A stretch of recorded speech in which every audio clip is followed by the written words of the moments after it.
नमस्कार दोस्तों।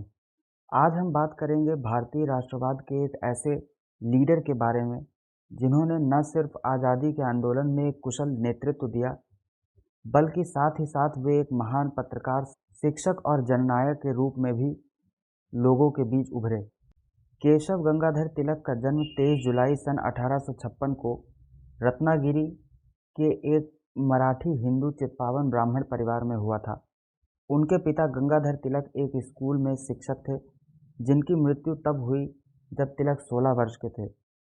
सन 1877 में उन्होंने पुणे के डेक्कन कॉलेज से गणित में ग्रेजुएशन की पढ़ाई पूरी की और सन 1879 में गवर्नमेंट लॉ कॉलेज से एलएलबी की डिग्री प्राप्त की। तिलक का मानना था कि धर्म और व्यवहारिक जीवन अलग नहीं है, एक ही है। केवल भावना का अंतर है, जहां एक व्यक्ति सिर्फ अपने लिए काम करने के बजाय देश को ही अपना परिवार मानता है। इससे आगे का कदम मानवता की सेवा है और अगला कदम भगवान की सेवा है। तिलक ने यह महसूस किया कि भारत में फैले हुए मैकॉले एजुकेशन सिस्टम यानी अंग्रेजी शिक्षा पद्धति की वजह से नई पीढ़ी और भारत की विशाल जनसंख्या के बीच न केवल अलगाव पैदा हो रहा है, बल्कि अगली पीढ़ी को भारत की सांस्कृतिक मूल्य और परंपरा से भी दूर कर रहा है। इस समस्या को दूर करने के लिए तिलक ने यह विचार रखा कि पूरे देश में नेशनल कॉलेज और स्कूल खोले जाएं, जिससे कि जन साधारण को कम खर्चीली और वैल्यू बेस्ड एजुकेशन दी जा सके, जो उनमें आत्मनिर्भरता की भावना को भर सके। तिलक ने लोगों के बीच राष्ट्रीय चेतना को जगाने के लिए गणपति और शिव जी के उत्सव का भी आयोजन कराया। तिलक ने स्पष्ट किया कि राष्ट्रवाद यानी नेशनलिज्म एक भावना है। ये देशवासियों को उन महापुरुषों की याद दिलाता है जिन्होंने देश के इतिहास में महत्वपूर्ण भूमिका निभाई।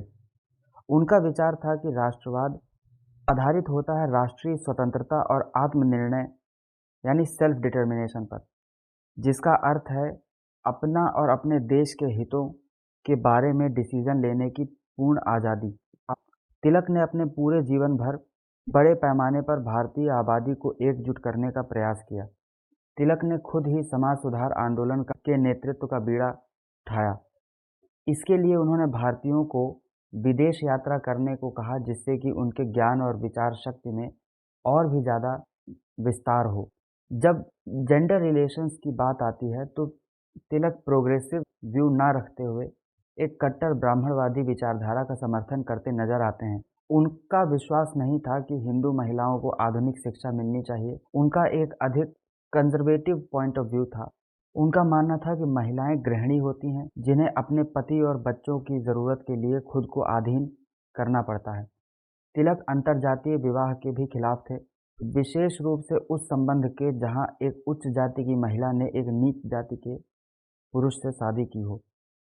तिलक भारत के प्राचीन संस्कृति या सांस्कृतिक मूल्यों के अनुरूप भारतीय समाज में सुधार लाना चाहते थे। उनके हिसाब से अगर इंडियन सोसाइटी में यूरोपियन मटीरियलिज्म, रैशनलिज्म और यूटिलिटेरियनिज्म यानी उपयोगितावाद को थोपा जाएगा तो वह विनाशकारी होगा। लोकमान्य तिलक के अनुसार एक समाज सुधार हमेशा समाज के अंदर से ही जन्म लेता है, इसलिए समाज के भीतर ही सुधार की प्रेरणा जगाना जरूरी है, जिससे कि ज्ञान के प्रसार के लिए एक स्वस्थ सामाजिक परिवर्तन का वातावरण तैयार किया जा सके। भारत के राष्ट्रीय आंदोलन के दौरान तिलक ने अरविंद, बिपिन चंद्र पाल, लाला लाजपत राय के साथ मिलकर स्वदेशी आंदोलन चलाया और स्वराज की मांग की। उनका मानना था कि राजनीतिक अधिकार मांगने से कभी नहीं मिलते, ये अधिकार लड़कर प्राप्त करने पड़ते हैं। स्वदेशी आंदोलन को लीड करते हुए तिलक ने लोगों को ये समझाया कि जब तक हम विदेशी वस्तुओं को बॉयकॉट नहीं करेंगे, तब तक स्वदेशी वस्तुओं में विश्वास का कोई मतलब नहीं है। उन्होंने घोषणा की कि यदि सभी भारतवासी अंग्रेजों की गुलामी से बचना चाहते हैं तो उन्हें पूर्ण निष्ठा से स्वदेशी आंदोलन चलाना होगा और यही हम सब की मुक्ति का साधन बनेगा।